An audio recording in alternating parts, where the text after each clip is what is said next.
చూద్దాం. నదీ జలాలపై కాంగ్రెస్ దశాబ్దాలుగా ద్రోహం చేస్తూనే ఉందని బీఆర్ఎస్ వర్కింగ్ ప్రెసిడెంట్ కేటీఆర్ అన్నారు. అసెంబ్లీ సాక్షిగా కేసీఆర్ పై సీఎం రేవంత్ రెడ్డి విమర్శలకు ఆయన కౌంటర్ ఇచ్చారు. వినాశకాలే విపరీత బుద్ధిలాగా రేవంత్ రెడ్డి అధికార మదంతో మిడిసిపడుతున్నాడని కేటీఆర్ మండిపడ్డారు. కేసీఆర్ హరీష్ రావును ఉరివేయాలని మాట్లాడుతున్నారని, ఆ మాటకు వస్తే కాంగ్రెస్ పార్టీని ఎన్నిసార్లు ఉరివేయాలని ప్రశ్నించారు. అసెంబ్లీలో నదీ జలాలపై చర్చ పెట్టారు. అసలు ఈ ముఖ్యమంత్రికి బేసిన్లు తెలియదు, బేసిన్ అంతకంటే తెలియదని ఎద్దేవా చేశారు. ఎన్టీఆర్ స్వర్గీయ నందమూరి తారక రామారావు అన్న అంగుష్టం మాత్రలు అనే పదానికి, ఆ మాటకి అర్హుడు ఎవడైనా ఉన్నాడంటే రేవంత్ రెడ్డిని ఆయన విమర్శించారు. నా తెలంగాణ ఒక అల్పుడి చేతిలో, ఒక అర్భకుడి చేతుల్లో రగిలిపోతున్నది, ఇది వాస్తవం. కానీ నా ప్రార్థన మీతో ఒకటే, అనేవాళ్ళు అవతల వాళ్ళకు ఒక స్థాయి ఉంటే మనం బాధపడాలి.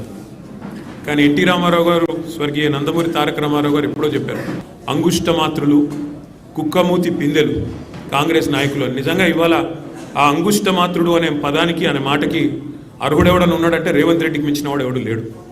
కుక్కమూతి పిందెలు అని కాంగ్రెస్ నాయకులను తారక రామారావు గారు అనేది ఖచ్చితంగా వారికి తగిన మాట అది. ఎందుకంటే ఒక్కసారి ఆలోచిస్తే నదీ జలాలు అని చెప్పి నిన్న చర్చ పెట్టారు. అసలు ఈ ముఖ్యమంత్రి గారికి బేసిన్లు తెలియదు, బేసిక్స్ అంతకంటే తెలియదు. దేవాదుల ఏ బేసిన్లో ఉంది అని అడిగే వ్యక్తి ఇరిగేషన్ మీద మాట్లాడుతూ అంటాడు.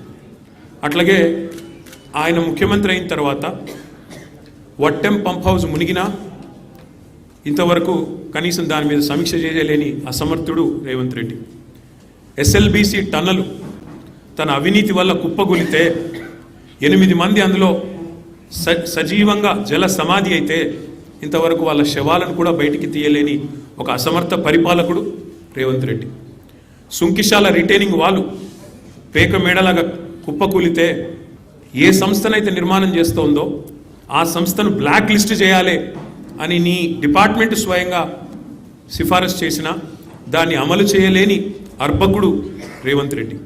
అట్లాగే ఆయన పరిపాలన గురించి ఒక మాటలో కట్టే కొట్టే తెచ్చే అన్నట్టు చెప్పాలి అంటే ఏమున్నది పరిపాలన గొప్పతనం ఈ 2 ఏళ్లలో?